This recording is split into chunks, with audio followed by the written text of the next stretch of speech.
Hello students, कैसे हैं आप लोग। उम्मीद करता हूँ सारे बहुत अच्छे होंगे। और आज का जो मैं वीडियो लेके आया हूँ आपके लिए वो है बच्चे सीक्वेंस एंड सीरीज चैप्टर से।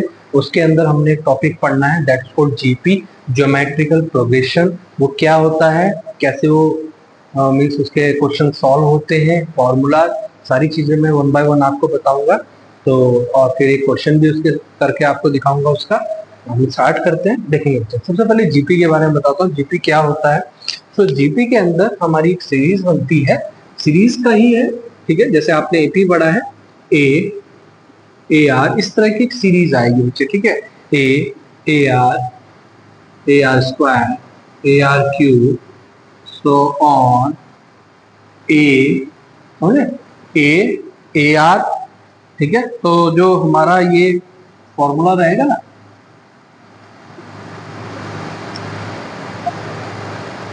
तो ये आपका कैसे रहेगा, A R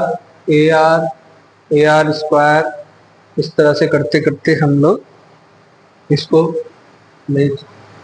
A r n minus one, ये हमारा यहाँ पर फॉर्मूला रहेगा। अभी हमारा तो ए एन इसमें क्या है, जैसे इसमें हमने बोला था a plus n minus one into d, इसमें होता है a r n minus one, ठीक है। कुछ फॉर्मूलाज है, तो यहाँ पे पहले मैं उसके बारे में आपको बता देता हूँ, देन हम उसको क्वेश्चन करेंगे। और ए बच्चे यहाँ पर फर्स्ट टर्म है, उसमें एपी में हमने क्या पढ़ा था, डी होता था कॉमन डिफरेंस, और यहाँ पर आर को बोलते हैं हम, ये होता है हमारा रेशियो, ठीक है। इसको हम क्या बोलेंगे, उसको हमने वो बोला था, इसको हमने बोला था कॉमन रेशियो, अंडरस्टैंड। और आपका एन तो नंबर हो गया यहाँ पर, और आपने यहाँ पर n is equal to number of term, okay. R हो गया, ए हो गया, एन हो गया, एस एन आपका सम हो गया। तो एस एन का भी फॉर्मूला मैं आपको बता देता हूँ। एस एन का जो फॉर्मूला है, क्योंकि यहाँ पर टर्म का और एस एन में, एस एन का फॉर्मूला होता है ए वन माइनस आर की power n upon one minus r. तो ये क्या हुआ, हमारा फॉर्मूले हैं, तो इनको हम बहुत ध्यान से समझेंगे। इससे मैं एक बार आपको बता देता हूँ, series a r square, a r cube, so on करते करते हमारे पास जो ये है a r n minus one, और वही हमारा ए एन का फॉर्मूला है। तो ये ए एन हो गया, a n equal to a r n minus one. A यहाँ पर फर्स्ट टर्म हो गया, आर यहाँ पर रेशियो हो गया, कॉमन रेशियो, एन हो गया नंबर ऑफ टर्म, और एस एन हो गया सम आपका, ठीक है, sum of the first n term का सम। तो ये फॉर्मूला है, इसको अपने ध्यान से देख लें और इसको अपनी नोटबुक में आप लिख लें। इसके बाद मैं यहाँ पर आपको क्वेश्चन बता देता हूँ, इसको मैं मिटा देता हूँ और क्वेश्चन हम यहाँ पर लिखते हैं कि क्या क्वेश्चन। ये क्वेश्चन है मेरे पास, मैं उसको आपको करके समझाऊंगा कि वो क्वेश्चन कैसे सॉल्व होना है। सो क्वेश्चन है हमारे पास, हाउ मेनी टर्म्स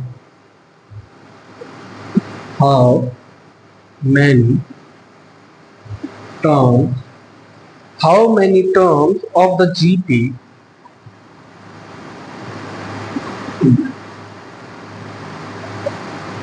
की टर्म है, टर्म क्या दे रखी है वो मैं लिख देता हूँ यहाँ पे। सो टर्म है हमारे पास 3, 3/2, 3/4 are needed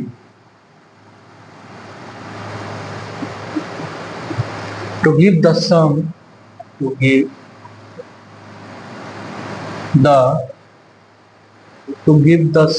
sum देती है, सम कितना दे रहा है, सम है बच्चे 3069 अपॉन 512। ये मेरे पास क्वेश्चन है, एक बार क्वेश्चन फिर से पढ़ लेते हैं। क्वेश्चन है हमारे पास, how many term of a GP के हमें सबसे इसमें क्या बताना है, टर्म बतानी है ना, एन बताना है, और जीपी हमें दे रखा है जिसका सम ये होगा। तो सबसे पहले गिवन लिख लेता हूं मैं। गिवन है बच्चे ए क्या गिवन है 3, ठीक है। आर क्या है हमारा यहाँ पे, आर जो है वो हमारे पास एक अभी मैंने पढ़ा था ना, ए आर यहाँ पे आपको दे रखा है। माना फॉर एग्जाम्पल आप देखेंगे ए आर होता है, ए हमको दे दिया 3, तो आर क्या है यहाँ पर, और ए आर हमको दे दिया 3/2, और ए है इसमें 3, और आर हमको निकालना है। ठीक है, आर यहाँ पे निकालेंगे, कैसे निकालेंगे, तो कैसे होगा बच्चे, ए आर आपको ये दे दिया और ये 3, ठीक है, तो हमारा हो गया ये 3/2 इंटू 3 इक्वल टू आर, और 3 से 3 कट गया तो r इक्वल टू हो गया 1/2। ठीक है, तो r कितना हो गया बच्चे हमारा 1/2, तो r हो गया हमारा यहाँ पे 1/2। तो यहाँ पे ए आर की वैल्यू दे रखी थी, यहाँ से हमने आर निकाल दिया, तो मैंने आपको शॉर्ट तरीके से करके वहां पे बता दिया है। और एस एन हमको गिवन है, कितना है 3069/512, तो ये हमारा एस एन यहाँ पे हमको दे रखा है। ठीक है, अब मेरे को फॉर्मूला है, जो भी मैंने आपको फॉर्मूला बताया था, तो मेरे को फॉर्मूला लर्न है होना चाहिए। ठीक है, आप सबको स्टूडेंट ये जरूर लर्न होना चाहिए फॉर्मूला होता क्या है। ये फॉर्मूला क्या है, 1 माइनस ए ब्रैकेट में r power n upon 1 minus r, ये हमारा फॉर्मूला होता है। ठीक है, अब यहाँ पर बस मुझे क्या करना है, वैल्यू पुट कर देनी है। ए कितना है बच्चे 3, 1 माइनस आर कितना है 1/2 की पावर एन अपॉन 1 माइनस 1/2, यही है ना, यहाँ पे समझ में आ रहा है आपको।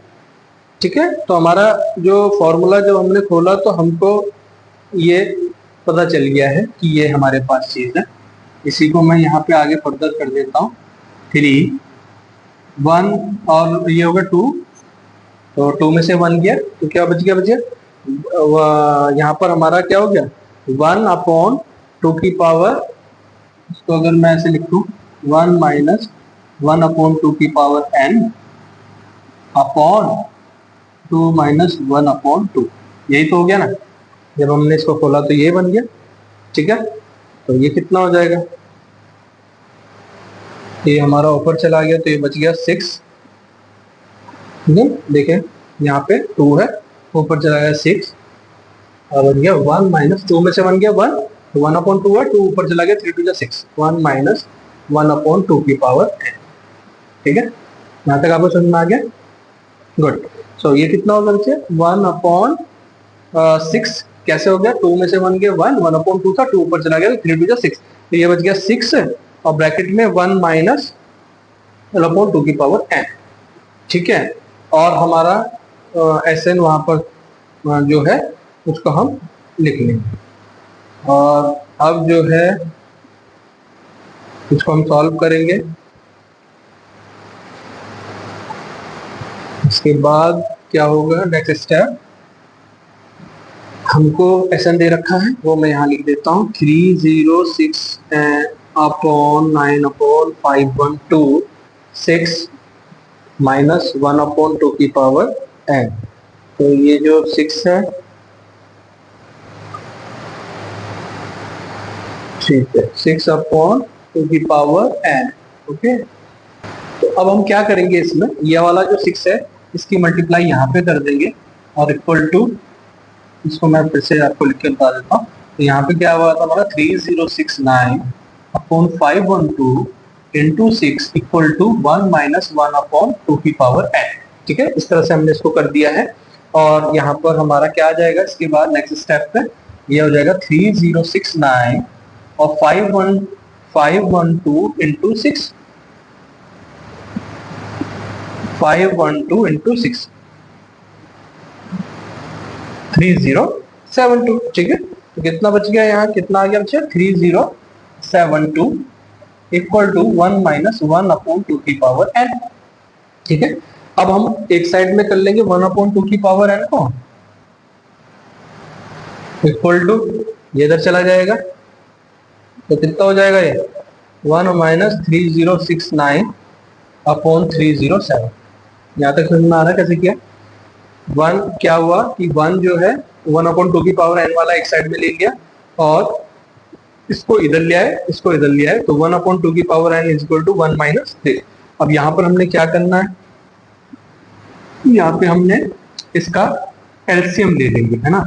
तो 1/2 की power n equal to 3072 -3069 understand upon 3072। यहां तक समझ में आ गया सबको? ठीक है, तो यहाँ पर क्या किया है, इसमें से इसको माइनस करेंगे और एलसीएम ले लिया क्योंकि 1 था और वहां से ये तो 1/2 की पावर n। ठीक है, 1/2 की पावर n।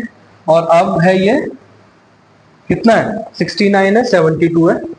69 72 माइनस 69 कितना होता है बच्चे? 3। तो कितना हो जाएगा? 3/3072। ओके, तो 1/2 की पावर n। ठीक है, तो 3072 3 से हम तो डिवाइड कर सकते हैं, तो 3072 डिवाइड बाय 3 1 3 2 6 एंड 3 4 12। तो कितना हो जाएगा ये बच्चे? 1/1024। जब हमने इसको डिवाइड किया तो ये कितना बन गया? 1024। ठीक है, तो 2n इक्वल टू कितना आ गया? 1024। और इसमें हम क्या बोल सकते हैं इसको? 1024 को 1/2 की पावर n इक्वल टू 1/, ये किसकी है? ये 2 की पावर जो है कितना है?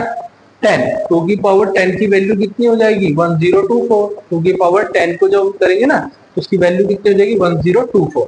ठीक है, यहाँ तक समझ में आ गया बच्चे आपको? इसके आगे मैं यहाँ पे कर देता हूँ, यहाँ पे मैं इसका सॉल्व कर लेता हूँ। तो 1/2 की पावर n हो गया, 1 से 1, तो क्या लिखेंगे हम? 2 की पावर n इक्वल टू 2 की पावर 10। अंडरस्टैंड? तो 2 की पावर n इक्वल टू 2 की power 10। So n equal to कितना हो जाएगा बच्चे? n इक्वल टू 2 से 2 10। तो n इक्वल टू कितना हो जाएगा? 10। तो n की वैल्यू क्या आ रही है यहाँ पे? क्योंकि देखा बेस आपका सेम होता है तो पावर क्या होती है? बराबर हम कर लेते हैं उसमें, तो उसमें वैल्यू निकल जाती है। तो इसमें बेस सेम है, तो जब बेस सेम किया तो n कितना हो गया यहाँ पे? n की वैल्यू आ गई 10। तो n का आंसर कितना आ गया यहाँ पे स्टूडेंट? 10। तो यहाँ पे आपने जो क्वेश्चन था उसके हिसाब से आपने किया कि उसने बोला था कि टर्म्स बतानी है, तो हमने टर्म्स बताई है, तो उसमें कितना हो गया? n equal to 10। ओके, तो आज के लिए हम इतना ही रखेंगे, मिलेंगे फिर हम कल नई वीडियो के साथ। तब तक के लिए goodbye, thank you students. ऐसे आप पढ़ते रहें और मेरी वीडियो जरूर देखें। Thank you.